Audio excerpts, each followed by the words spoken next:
All right, Brian, thank you for taking the time. Much appreciated. Thank Yes, you of so much. course.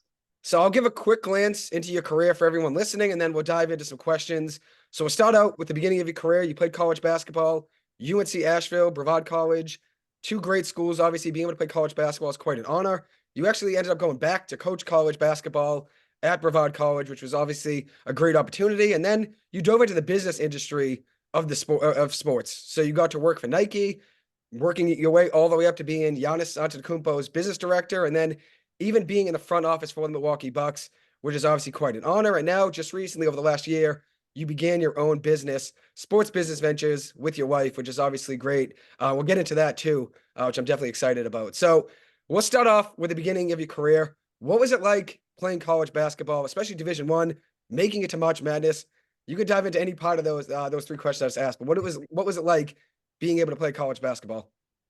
Yeah, it was super special. For me, it was always a goal of mine to get to college and play and it's a privilege to do that. Not everybody gets the chance to do it, let alone go to March Madness and win the conference championship and then head into the, really one of the best parts of sports is that tournament. And so for me, it was a super special time and I learned a lot about the game of basketball, the industry of sports, but also really about myself, how I could become a leader on my team, how I could be a leader on campus. And really, I attest a lot of my success towards growing up significantly through those college years in North Carolina. Absolutely. Yeah. So obviously you had the opportunity to play in March Madness too.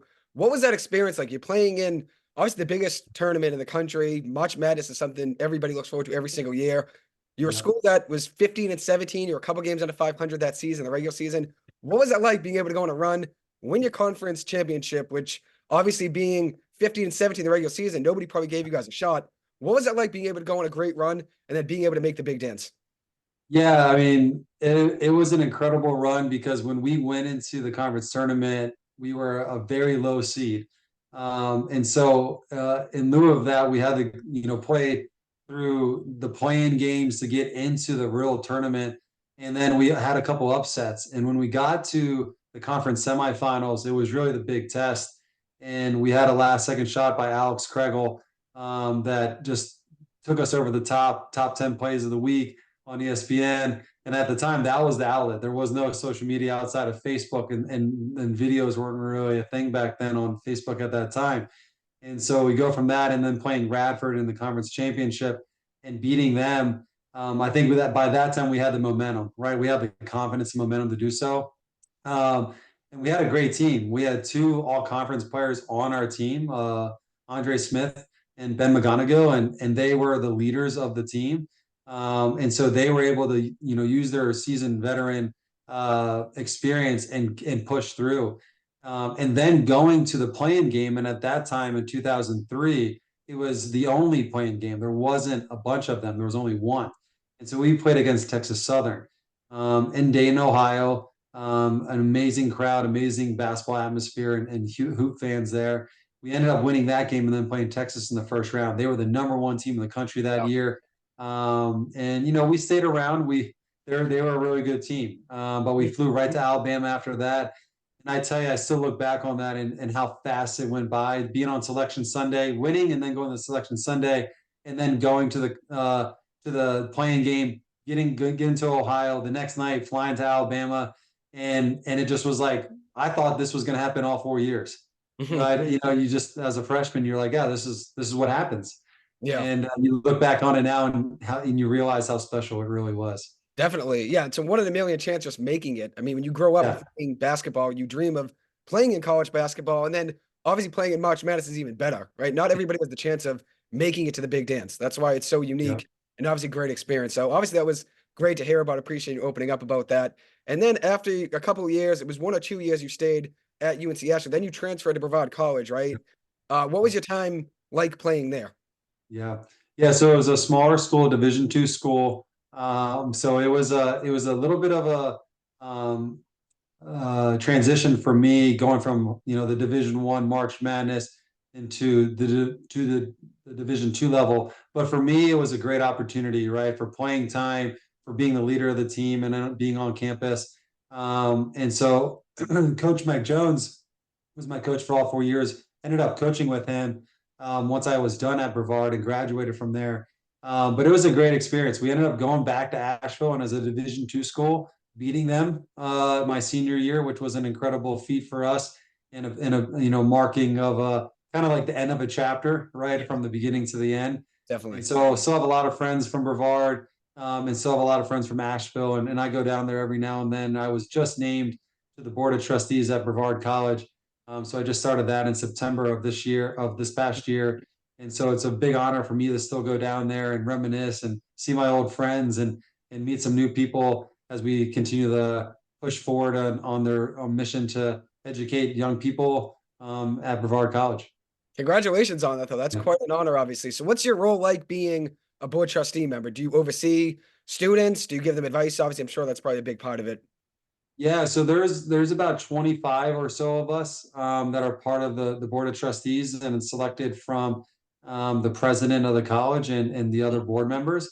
And we really oversee and help advise on decisions based on what the college wants to do financially, on campus, curriculum, athletic department type information, staffing. And so really trying to guide and help advise the college to make the best decisions in pursuit of what the goals are, right? And that's to have experiential learning at Brevard College and making sure that the students are getting the most out of their time there.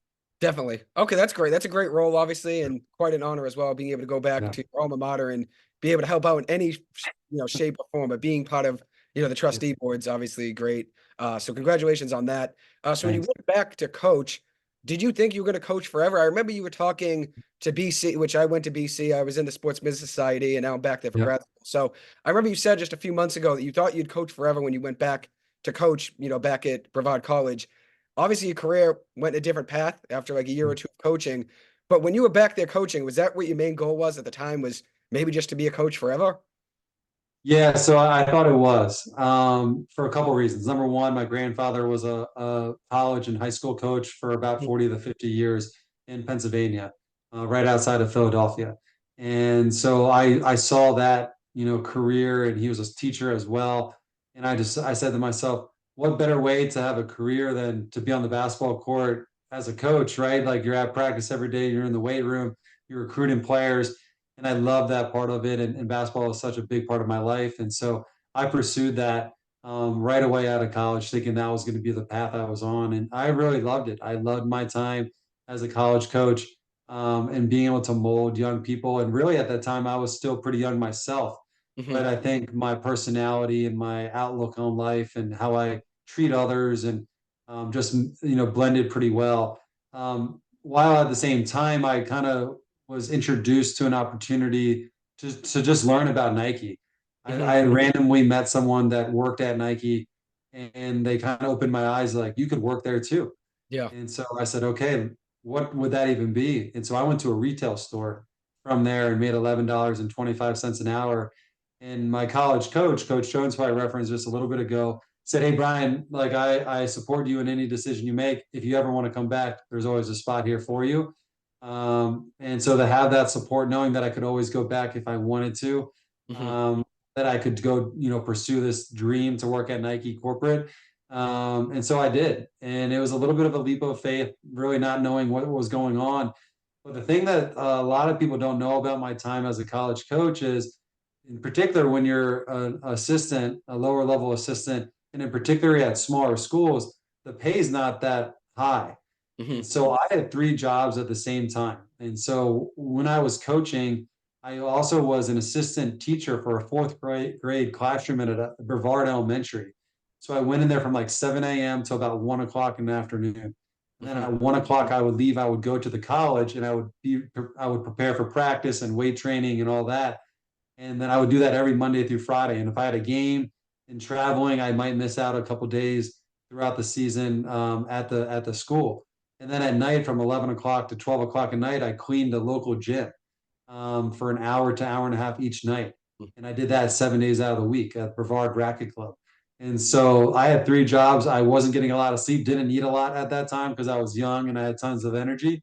But I knew that I was like, there might be more for me out there. I don't know what that is. And Nike kind of came up as an option.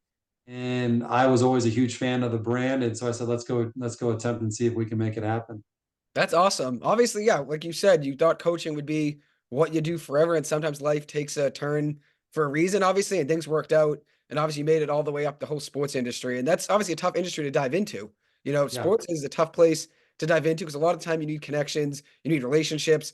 Starting Mhm. out, working 3 jobs, being an assistant coach, obviously that's a tough beginning just because you're balancing so much. But I feel like all of that helped you become the person you are today. You learned a Yeah. lot from that experience. But one question I have from that is, obviously, when it's tough at the beginning, you're bouncing around a lot. Your schedule is obviously tough from the beginning of the day to the end of the day. Did you ever feel like maybe this industry isn't for me just because of how much you were balancing at the beginning, especially when it's days, long nights? It's obviously not easy to dive into. Did you ever feel like maybe this isn't for me and how tough it was? Yeah. I mean, the reality of it is we all go through those ebbs and flows. I have a lot of sports metaphors I use throughout my life, and it's the Hmm. same as playing, right? There's not going to be a perfect game typically, right? There's going to be Yeah, turnovers, there's going to be missed shots or whatever sport that you're going to use. And it's the same thing in your career. yeah, There's going to be tough days, there's going to be tough moments, and it's really the people that can endure and solve problems and be creative to find out to get to the goal or solution that they want. And so when I was at the school, at the college, and I was teaching, I was also at the gym. I said there's more, right? I said that mhm, earlier. But then at the same time, when I got to the store and I was working $11.25 an hour, driving 45 minutes there, driving 45 minutes home, working a 1 to 10 p.m. shift, and then the next morning 8 to 5 shift, meaning I had to leave the house at like 6 a.m. yeah, It was tough. And so I grew up in a military family. My dad went to the Naval Academy, and he's still part of the Department of Defense right now at 72 years old. mhm, And he said, "Hey, Brian, you could go in as an officer into the Navy." And he was a Navy guy his whole entire life. And I said, "Yeah, maybe that's what I'll do. Maybe I'll go into the Navy, be an officer. I love the country, I love the U.S. and love the Navy. So maybe I'll go do that." And but I still had the goal in mind to get the Nike corporate. And so the reason why I share that as part of the other options that were out there, there always will be other options. mhm, And so you go down a path and it's not the right one, there's another option.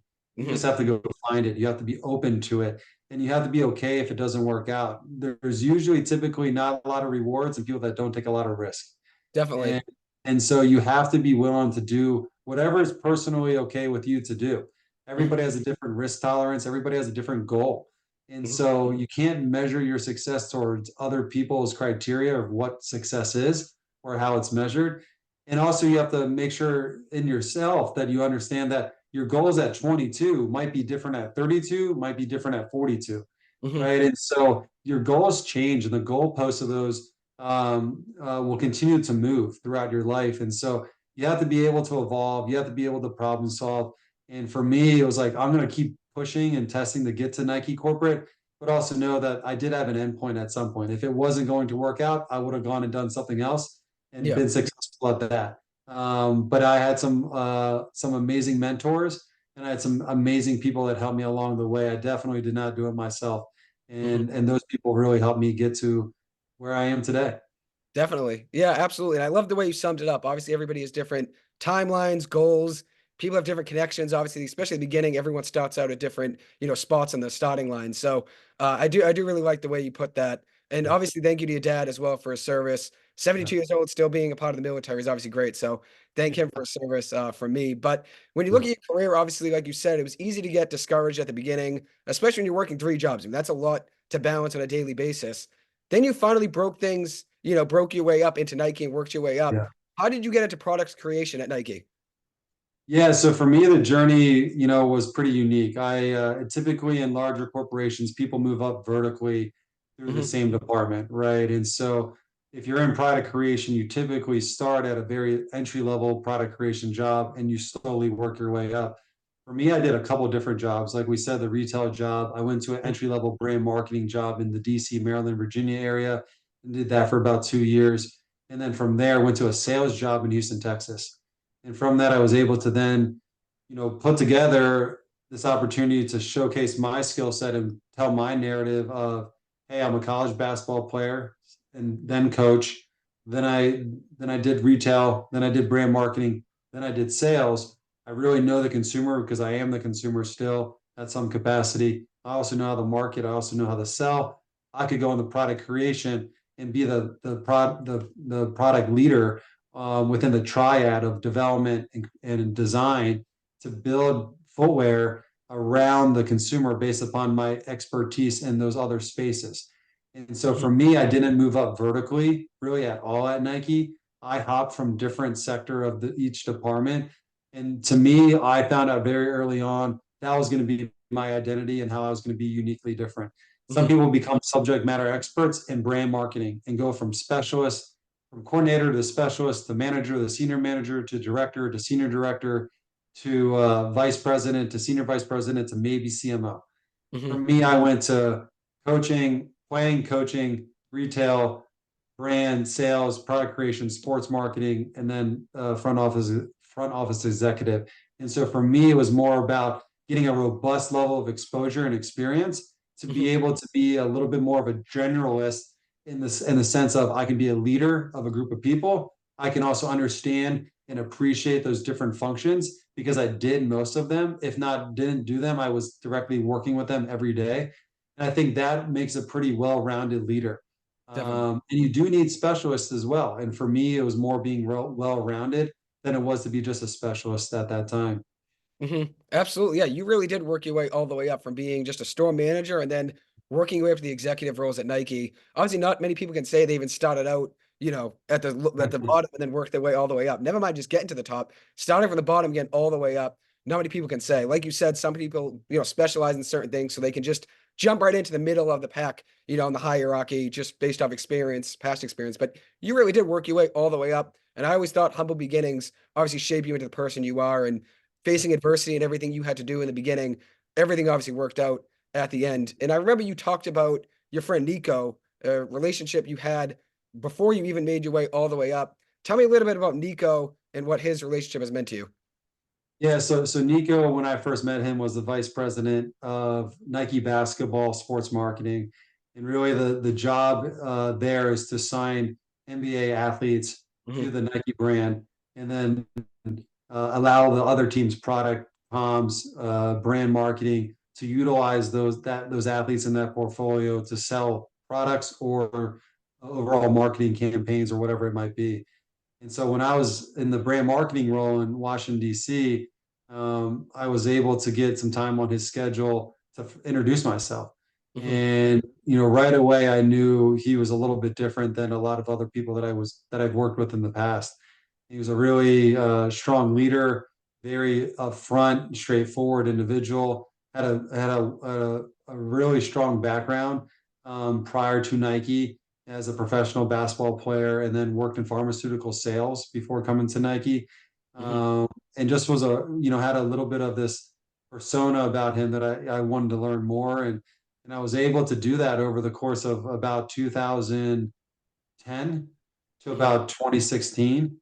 And over a 6 to 7 year gap, I was able to build a relationship that started off with a 5 minute meeting that ended up being playing pickup together and getting lunch together and walking around campus together and him mentoring me and understanding my journey through Nike from brand marketing to sales to product creation.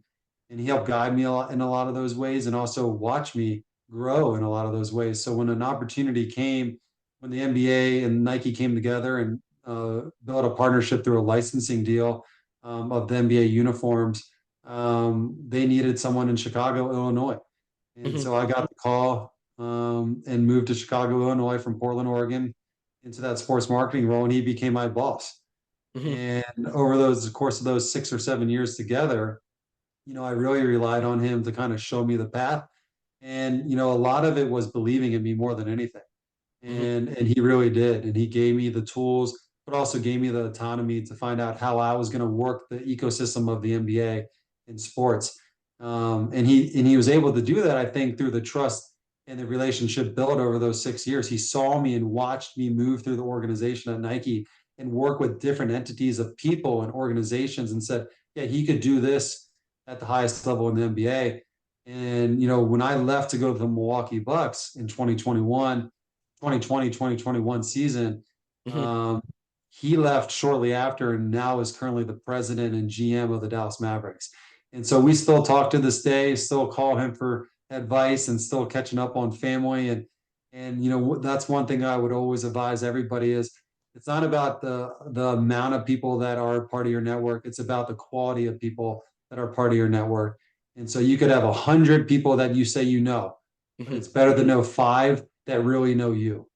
And so he really knows me and the other mentors that I have. That's about five or six other people that really know me, and I can call them for family advice, work advice, life advice. And that's what I would advise people that are looking for mentorship and looking for people to help them. It's Hmm. it's about the quality, not the quantity. Definitely. And I think your experience, obviously, doing everything you did from playing to starting low at Nike, working your way all the way up, that's obviously a great relationship to have for kids that are trying to start out. So that's obviously why Yeah, sports business ventures is a great way for people to dive into the industry, is because if people want to work in product creation, you know things about that. You know things yeah, about trying to work your way up and work in a front office for an NBA team. You know what it's like working with players if people want to be players agents. Like you did a lot of stuff, obviously, and have a great background. And that's why it's great to have those experiences where yeah, if somebody wants to join sports business ventures and work in, part A or part Z, you know a lot about everything, which is great. And like Nico, I mean, he worked his way all the way up to now being a front office executive and being the GM of the Dallas Mavericks, which is great as well. But if you yeah. look at your career, obviously, so you started out, small and worked your way up. At what point did you think, wow, one day I might have my own business? Did you ever think like I'm gonna have my own business one day? Which obviously it's great, to aspire, but it's obviously hard to get there. And obviously, your business is a great way for people to dive into the sports industry, especially kids that are just graduated college, looking for ways in. But my question was, sorry to go all the way around, but uh, Okay. did you ever imagine you were going to have your own business? I'll be honest with you, no. I would say to you when I was at Brevard coaching, I wouldn't envision me being at Nike. Hmm. I just, grew up with a mom that was a school teacher and a dad that was in the military. So high level corporate roles and business and all that really wasn't a everyday conversation at the house. No, sports was, right? Like my sister played Division I lacrosse. And my cousins played at all levels of lacrosse and basketball and track and field and all that. But it wasn't like, hey, we're going to be titans of industry in any Hmm. sense. That's not the type of family we grew up in. And so for me, it was more my exposure. Like that's why I always say get experience and get exposure, because the more people you meet, the more things you do, regardless if it's volunteership for free or a paid job, you're going to have a different perspective. And that perspective becomes more well-rounded, and Hmm. that enables you to have more opportunity. And Hmm. so for me, as I was able to expose myself to more things, more opportunities continue to happen. And so for me, I try to pick up every phone call, trying to respond to every text, trying to respond to every email, trying to meet as many people as I can and genuinely build relationships or help Hmm. people out. Because at the end of the day, opportunities come from that, whether it's for me or the other person or the other company, Hmm. whatever it is. And so I couldn't ever envision of that. Over the last couple of years, the more senior I get in my career, the more exposure I've got to entrepreneurship, and that there's an opportunity for me to run my own company with my wife and have autonomy in that, but also have the freedom to go capture and attack parts of the business that I think that I do really well and Hmm. that my company does really well. And so that's where sports business venture really was created, was to at first was to help out young people that want to work in sports like I did 20 years ago and say, this is a tool that I wish I would have had. And so that free newsletter every Tuesday morning of a sports leader being featured, to jobs that are on our social page or on our premium newsletter, to now really going into building out educational inventory with an accredited university where you're going to, or students or even people that are out of school can get educational platforms to understand the front office of sports, sneakers, athlete management, whatever that might be. We're going to be soon offering those opportunities to the masses to be able to learn from experts in the space for an affordable price. And Hmm. then lastly, the businesses that have come up from whether it's brand marketing and consulting to strategy and being a broker of entities in sports to other types of businesses. Sports business ventures is becoming one of those destinations where people are seeing there's an opportunity to work with us, and that we see an opportunity to work with others, whether it's a student and a professional athlete, another type of sports company, or a company that wants to work in sports but doesn't really have the experience or exposure to it. So it's been a lot of fun building it out. And like I said, the more exposure you get, the more opportunities come. Definitely. And I'll definitely make sure to put a link to your website too in the description so people can go check it out. But how do you decide which professionals to choose for each newsletter? Which I'm sure it's a lot of work trying to reach out to people, get people to contribute. But is there a way? Do you have like a list of people? Okay, at some point I want to get this person, that person, or does it just come up in any order where it's just people reach out and say, "Hey, I'd like to help out and write," or do you reach out to them? Yeah, we do a lot of outreach, and now we've done 34 to date. We've now in the last like 10 weeks or so are getting people reaching out to us, which has been a lot of fun. Hmm.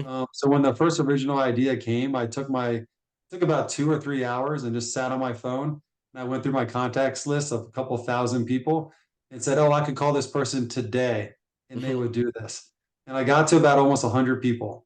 And I said, "Okay, if I'm at 100, we got at least 2 year runway on doing this." And Definitely. then now what has happened? Now people are reaching out, and I'm meeting new people. Hmm. I've met new people in NFL, MLS, NWSL, hockey, and ticket sales, companies that own ticket companies, Hmm. entertainment spaces, and agencies and agents I've never met or worked with before. And so it's been a great relationship builder and a network provider. But also just really, our emphasis of the sports leader feature each week is to celebrate their amazing work, but also provide access to the masses for people that want to hear from a high level executive in sports on how they got there. Hmm. Right. And I think the access point to these individuals are sometimes difficult, right? They're super busy. They have a lot going on. They're getting tons of LinkedIn messages. They're getting tons of people asking them for jobs or Hmm. opportunities. And this is a way for them to give that information in a really concise way. And then the reader has about 3 minutes a week where they have to read something and hopefully walk away with a learning lesson. And one of my life mottos is your one moment, your one call, your one meeting away from a life-changing moment. You just got to be ready for it. And Hmm. so hopefully each week when someone reads that feature, they take one thing away from it. That's all that I'm hoping that they do. And that changes their trajectory. Just like it did for me to hear you could go work at Nike. Hmm. That changed the last 20 years of my life. I met my wife at Nike. We have 2 girls now. And that's from listening to one person that I talked to one time and said you could work at Nike. And I left college basketball to go make $11.25 an hour at a store, Hmm. right? I didn't have a leg up. I had no internship. I didn't have people that I knew at the company at the time. And that changed my life. So I'm hoping to do the same through our platform at SPV. Definitely. That's a great way to put it. You're always one moment away, one person away, one conversation away. Just like you and Nico. I mean, your Yeah. conversation with Nico being a 5 minute conversation branched all the way up to the relationship you have today. And obviously Yeah. both, made better off of having a great relationship and a friendship, having a friend forever, but also a good connection. Obviously, he works in the Mavericks. You worked your way all the way up in Nike. Having those connections is obviously great. He has a lot of connections. You have a lot of connections. So it's great to network like that. Yeah. And you have to make a great friend, obviously, at the same time. But neither one of you probably ever envisioned yourself getting to the point you got to today. So it's obviously great you guys, worked your way all the way up and obviously stayed connected. I think that's obviously a tough thing today. We make connections and then it's hard to really stay connected with that person for longer than a month, 3 months, a year. It's tough to stay in contact and say, hey, this is Yeah. my new job. Just want to let you know. How did you keep all your connections along the way? Yeah, it's a great question. And it's tough, right? Because, at the beginning of your career, it is about, meeting a lot of different types of people. Hmm. And I've said this for the last 10 years or so. If you start off meeting 100 people in the first couple of years of your career, and if you keep 10 of them, that means you're doing something right. Yeah. Because the 90 others will have other people they're helping or have other things that's going through their life. You just can't retain all 100 of them. But what you can do as that 10 gets built out and the thousands and thousands of people that end up being in your contact list on your phone, it's not about as much the frequency to me of making sure you follow up and say hello and checking in on them, which is great. I think it's a Hmm. great tool to do. To me, it's impossible to do where Yeah. you're creating value and you're not just asking someone to text you back or call you back, Yeah. right? But it's really about bringing added value to them, right? Being there support from a supportive role, right? They're having a kid or they're going through a troubling time. Hey, how can I help? What can I do? or celebration, right? They just had a child, right? Being there for those moments, quick hits, right? It doesn't always have to be, let's connect for 30 minutes because then no one will get any work done. But Hmm. it's about being there when they need them and then them being there for when you need them. And Hmm. so you'll find out really quickly who those people are. But throughout my career, it wasn't for me to come up with a reminder to hit up someone every 6 months. That's never been my strategy. It's been to give genuine relationships, opportunities to thrive through being there in supportive roles, in celebratory roles.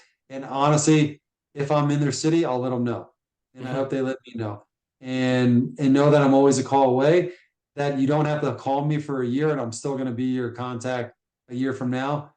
That's how we're just going to have that trust and that relationship there versus just repetitive onslaught of keeping up with people because it's a relentless pursuit that I don't think many people do that well, and Hmm. I don't honestly think has that high of return, because then it's not a genuine thing. If you're just checking in to check in, Yeah. how many text messages do we all get per day? We Hmm. don't need another one to check in. Absolutely. um, we need one to provide value, and so that can be in a ton of different ways. So more of your career was building the more valuable relationships rather than just building, obviously, for quantity. You were going more for quality, obviously, throughout your career. So you'd say more of your career was building and maintaining the smaller relationships, obviously the more valuable ones, rather than being in the right place, right time, and looking to, have 100 contacts rather than just having five good ones. Yeah, I agree with that. I would say at the beginning, the thing I would add there is, I did spread my network out. Hmm. At Nike, what I did, and I honestly didn't know I was really doing this until I was in the middle of it, but I had relationships in product creation, sales, brand marketing, comms, retail brand presentation, sports marketing. And then I started identifying, well, if I have relationships here and deep relationships with these individuals, they might offer me a job, which they Definitely. all did. Every one of those departments offered me a job at one point throughout Nike. Now, I Hmm. didn't take all of them. I said no to some of them, or I Hmm. got opportunities before I could take those. Definitely. But the point of it was I did spread it out, but they Yeah. were still quality relationships, right? I didn't just put all my relationships in product marketing. I didn't do that. I had relationships in retail brand presentation, which is really building out the store presentations at a high level to make sure that a Dick's Sporting Goods or a Foot Locker or a Nike store looks a certain way, from mannequins to the way it all looks. I Hmm. found out later in my career that that really wasn't where my passion was, but I still had relationships there, Hmm. right? And so when I was offered those jobs, I was able to then say, okay, do I want this one or do I want the sales one? Right. And so I did spread it out, but I was still very strategic and tactical with who I connected with. Hmm. And then I didn't over index on, if I knew Nico, I didn't need to know 10 other people. Yeah. I just need to know Nico. Hmm. And that's how I went about it. Hmm. Yeah, that's a great way to look at it. Obviously, quality over quantity, rather than just looking to have 1,000 people to text, having those 25 to 30 that are really good connections. They'd be there, whether it's career wise or just like you said, checking in on the family, birthdays, whatever it may be. Those are obviously great contacts to have and lifelong contacts outside the sports industry. Like you said with Nico, you're playing basketball together, you're checking in on family and everything. That's obviously a great way to stay in touch, is checking in every now and then, for certain events, graduations, whatever it may be. But when Yeah. you look at your career, a lot of people always say when they're working in the sports industry, it's really tough to balance family time with work time, since working in the sports industry isn't just a everyday normal 9 to 5. You're working basically on the clock. You can get calls at any time. How has it been your whole career balancing family wise and now, family and work, the balance between those two? But now, obviously, with sports business ventures, working with your wife, how's that been balancing family time? Yeah. And I think through everybody's seasons of their life, things will change and Hmm. my priorities will change. And for early on in my life, when I was traveling around the world and going, domestically in the US and then across to Europe and Asia, a lot for Nike, I could. It was just me. I had no obligations to anybody else. And so for me, those first like 10-ish years, the 12 years was great because I didn't have really anything else outside of just where I was currently at. Hmm. And as I got older in my career and I got a family that we started to create, some of my priorities changed. I wanted to be around. I wanted to be a present dad. I wanted to be a present husband, and Sure. I wanted to have those relationships with my young daughters. And so I made some career decisions based upon that. Hmm. Where we lived, how we lived, how I worked, how I decided to work and travel. And so everybody will have their own personal compass on what is right for them. Hmm. So I try not to judge anybody if they want to do more or less of that, because everybody has their own criteria of what they want it to be. But for me, now at SBV, we work from home and we work with each other every day, my wife and I. Hmm. And she is an incredible teammate outside of just work, but inside of work, it's a really great flow, and she's great at things that I'm not as great at, and vice versa. And so we try to do two major things: communicate in a way that we're almost, when we're in the work setting, we're talking to another coworker Hmm. versus like a spouse, Yeah. because that's important, because those are different types of conversations and communication touch points. Yeah. And then at the same time that we try to break away and get that family time together with our kids, but also ourselves, right? Making sure we're still having that personal time on date nights and stuff like that, because life comes up fast and there's a lot of things going on. And in a world today where we're inundated by technology and messages and music and unlimited streaming platforms that provide entertainment at any time of the day that you want, Yeah. we can really get lost in that. So we're trying to stay connected, even when we're at work, but even more so when we're out of work. Hmm. Absolutely. Yeah, you guys have done a great job with SBV, and I'm excited to see all the big things you guys do in the future, which it just started over like just the last year, right? Yep, we're about 10 months old right now. Wow. And so you're growing by the day, obviously, which is great. Yep. Think about how big you guys will be 3 years from now, 5 years from now, and you're making obviously a lot of connections, which along the way, from when you started, you made a lot of connections, and now you're doing the same thing for kids that are aspiring to be working in the sports industry, just like you were when you were a kid. You wanted to work in sports. You're helping everyone along the way. Obviously, when you look up and you say, "Oh, I want to be the vice president of a team one day. I want to be a scout. I want to be this. I want to be that." It's always daunting to look at, since everyone has to kind of work their way up inch by inch. But the great thing with you, and obviously your wife as well, is you guys have those connections. You guys have that knowledge of, you got to start out here. Taking any job in sports sometimes is the right job just to kind of get your foot in the door, right? So obviously with Yep. Nike, you got your way in and you worked your way all the way up. So it's Yep. obviously a great platform to have for people that are really just trying to find a way in. I think that's the hardest thing about getting into sports, is really just finding your way in. A lot of the Yep. time it's, people have internships in the past, like you were saying with Nike. Some people had internships in the past, so they already had their foot in the door. But Yeah. obviously with you, you didn't. So you can kind of relate to those kids that didn't have those opportunities. And one thing I wanted to, now I'm going to go back a little bit, back to your time at Nike. How did your relationship with Giannis begin? Obviously, being his business director must have been a crazy job considering the player he is today. Yeah.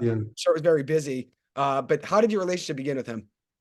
Yeah. So when Nico brought me on the team, the number one mission that he had for me was to re-sign Giannis Hmm. um, 2 years after I got there. And at the time, the relationship was unbalanced, I would say, right? There were some good things and there were some tough things. And so Hmm. I had to clean up a lot of things with him to get him, on the path to re-signing him. And so over the course of time, I told him on the first time I ever met him was, I'm not going to promise you anything or how much better it's going to be now that I'm here or what I'm going to provide to you.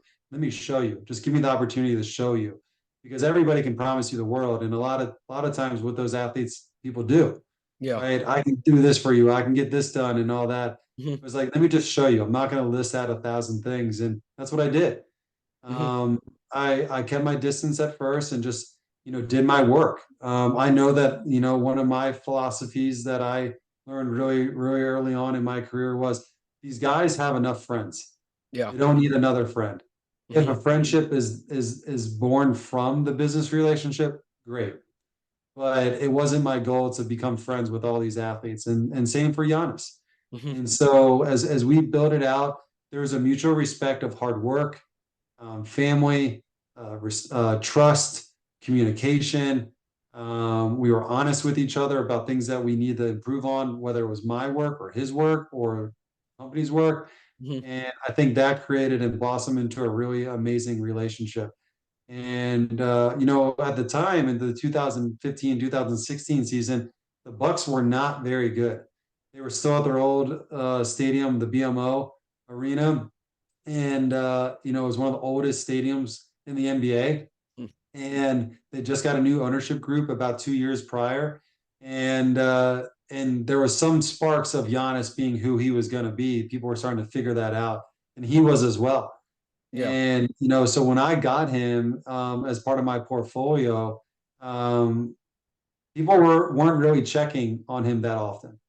And so to go from that 2015-16 season to the 2017-18 season, right, and see the growth in just that amount of time to the MVP run he went on, and to really almost going into the finals. They lost in the Eastern Conference Finals Yeah. against the Raptors, Hmm. and they were very close to from going all the way to going all the way. And so really to see that growth, that it was almost like a sprint of just development and leadership and just an understanding who he was going to be was who he was now.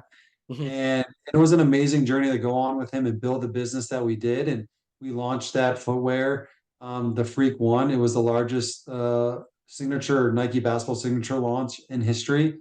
And we did over $100 million in sales in year one. Hmm. And we started off and we launched in Athens, Greece, where he's from in Sepolia. And we went to LA, we went to Milwaukee, went to New York. Then we went to China for the FIBA World Cup. And we launched in 3 or 4 different cities there. And so to travel that summer with him and build that out, and really from our first couple of conversations in Milwaukee, saying like, "Hey, we're going to work this thing out. It's going to be good. Just trust in me." To then be going to do that was pretty incredible run that we got to go on together. So one that we forged a relationship that will be a lifetime relationship, and one that we'll look on pretty fondly. And since then he's had his kids, and our kids are about the same age, and we now are fathers, and we're in the next chapter of our life, and it's fun to be able to do that together with someone that is such a high quality person as Hmm. well as an athlete. But yeah, I think he's an even better person than he is basketball player. Hmm. Definitely. Yeah. That relationship you guys grew obviously from when you started to the player he is now is obviously huge. And I think a big part of when you're signing players to shoe deals is trying to forecast the player they're going to be 2 to 3 years, down the line. Since a lot of the Yeah. big time players already have shoe deals where they currently stand right now if they're already a superstar, and obviously Giannis is a superstar now, but back when he signed it, he wasn't the player he is now yet, obviously. So how difficult is it forecasting and trying to project 2, 3, 4, 5 years down the line, this player could be a top five, top 10 player in the league? How hard is that trying to figure it out? Yeah, it's tough. It's tough. There's a little bit of a balance of art and science, right? There isn't just a measurable metric that you can say, okay, this person does this, and this Hmm. returns into a signature type of an athlete or even an endorsed athlete. And I think the landscape of athlete endorsement is changing. I think the brands are seeing that just because you're a great athlete doesn't produce just guaranteed revenue of sales. And so you have to get someone that's marketable. You have to Hmm. get someone that's able to galvanize a community of people. And Hmm. then you also have to have great marketing and product and service and all that. And so for me, it's a challenge, not just in the sense of finding the right athlete, but also then building the correct business around that athlete. And the landscape of sports, but also product marketing is changing, Hmm. right? Whether that's from social media and influencers there or micro influencers in micro communities, they can make big differences in consumer decisions. And Hmm. so, I think as we continue to evolve this space of athlete endorsement, brands are going to be taking a really, really, really strategic look at who do we need, how much money do we need to spend, how much money are we getting in return of that spend. Hmm. And so the athletes of today are their own little businesses. They're right. They can build their own their own enterprises. And Yeah. in doing that, they have to have teams around them to be able to move at that capacity. And so I think brands will have to continue to evolve to match where the athlete is, but also where the consumer is. Definitely. And sports marketing has really taken off. If you look at the NIL deal with college Yeah. athletes, I mean, 10 years ago, I don't think anybody pictured college athletes, making money the way they are today, with deals and endorsements outside the game. So obviously it's crazy the way sports marketing is taking off, but it obviously just shows how important and how big of an influence sports has in society today. everybody watches those commercials and sees, Shohei Ohtani wearing New Balance cleats. So people want to go out and buy Yeah. Balance cleats, So it's definitely taken off. And obviously, you're starting your business, sports business ventures, I think at the perfect time because sports marketing, sports business, it's really taking off and becoming such a big industry, which it already was a big industry 10 years ago, but it's growing more and more by the day, So that's obviously a great time to start your own business and really dive in and obviously make connections in everything you're doing now. But when Yeah. you look back at your time with Giannis, obviously working as this business director and then having the chance to be in the front office of the Milwaukee Bucks, what was that like winning an NBA Finals? You obviously being a part of it just for Giannis' sake, since you had a relationship with him, but also being part of the Yeah. team since you were in the front office. What was that Yeah. like?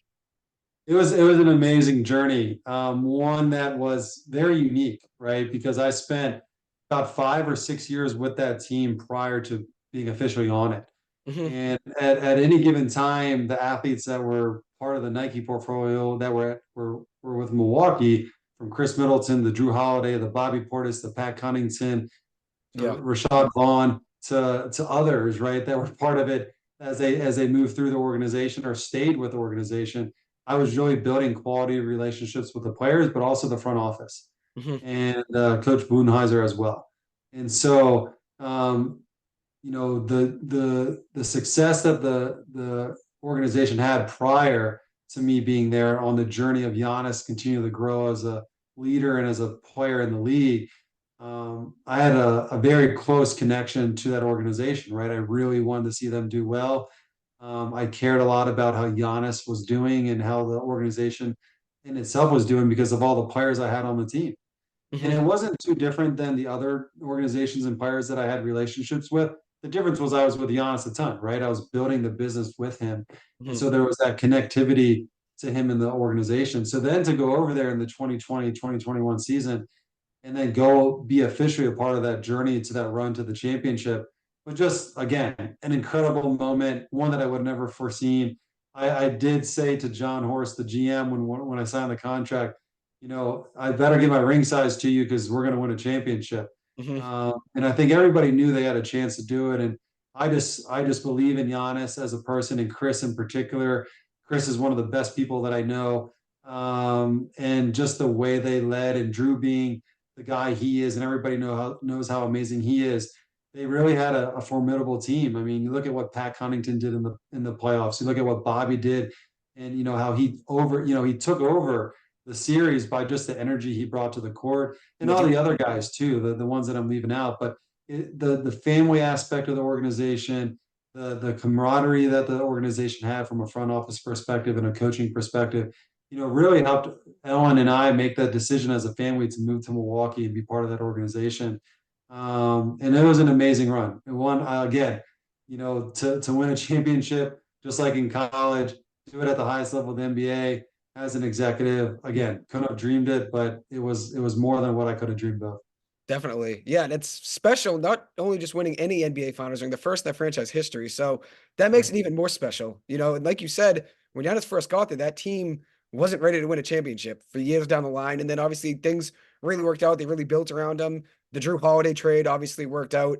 So just yeah, seeing where they went from the start of his career to winning an NBA finals ring, that team really just built, the right way. Drafting yeah, Giannis, obviously building around them, getting the right people, which I think a big yeah, part of sports and building a team is getting the right people. Sometimes there's players that are talented or coaches that are really smart, but they don't have the right, skills to try to build, a connection with the players. Sometimes as a coach, and then even players sometimes don't listen to the coaches or they want to play their own game, stats. So a big part of that team was culture, right? I mean, it looked yeah. like it was like a family, from coaching, players, the front office, I'm sure as well. It was a family aspect, is what I got watching that team. Would you say that's pretty accurate? Yeah, I would, and I think like in real time right now, I know the Detroit Lions lost in the Mm. conference championship last weekend, but to see what their growth has been as an organization and the identity that they have built through their head coach is something that I think a lot of coaches and organizations outside of just football will be Mhm. looking to replicate. Right? You Yeah, got Jim Harbaugh coming to the Chargers. You're going to see him build an identity with that organization, and they're definitely. going to win or lose that way. And I think that goes back to the lesson that we were talking about earlier is taking those risks, right? Going to a retail store or leaving college coaching or whatever that is. doing something for almost free. There's a risk there.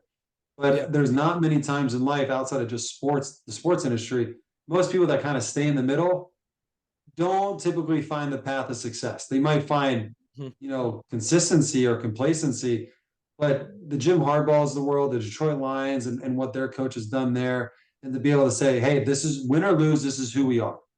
Definitely. And I think that's what the Bucks had too. This is who they are. This is what they're going to do. This is what they're going to live and die on. And unfortunately, there's a team that wins and there's a team that loses.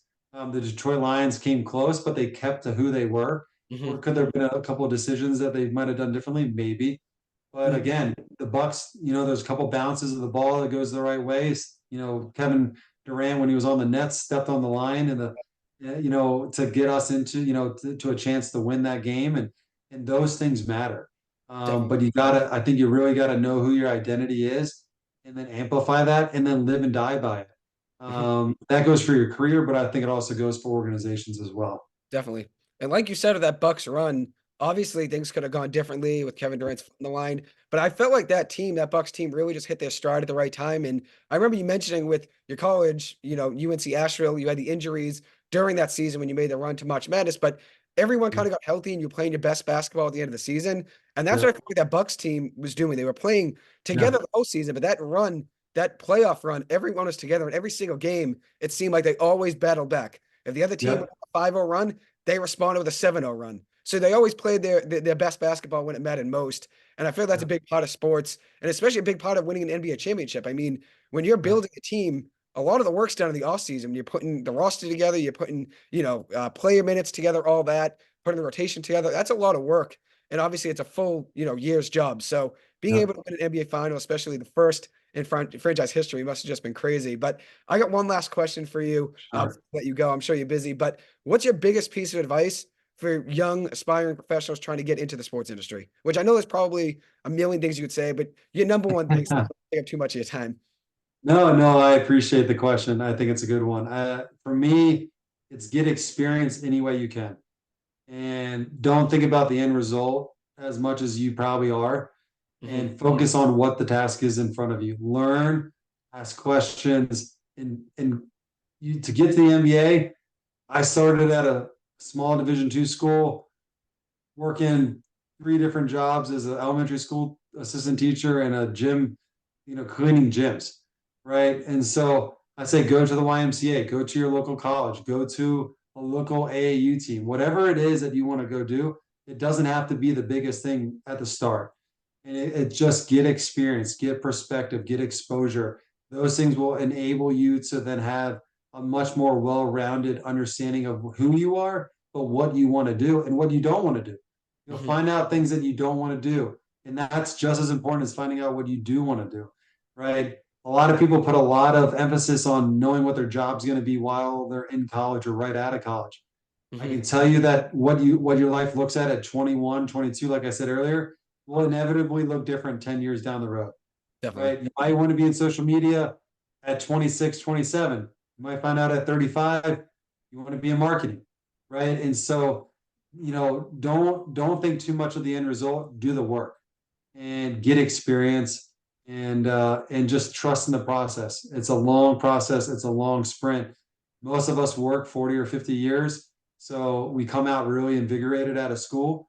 But we got to work. We got to work hard. And so put in the work and think good things will happen.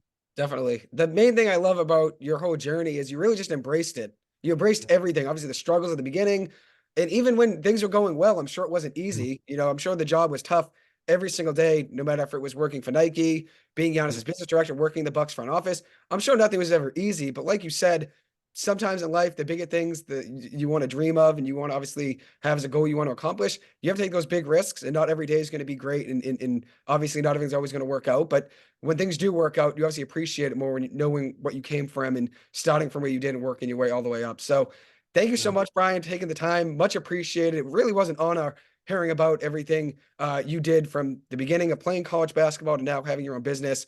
I'll definitely put your website in the description in the Thanks. link to your newsletter and the website. I'll put in both in the description on Spotify and YouTube. But thank you so much for taking the time. I'm sure you're busy, so it really is an honor. Thank you.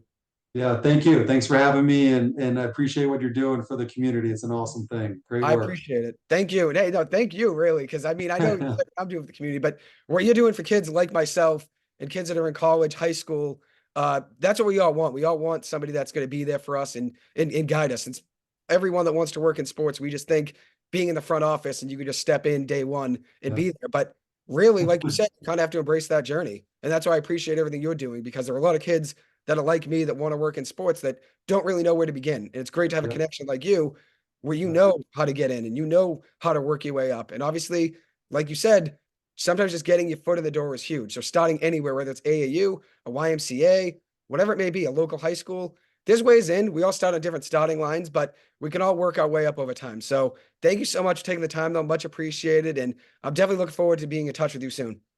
I can't wait, Joey. I appreciate it again. Thank you. You take care now. Thanks, you too. Bye bye. Have a good one. Thank you.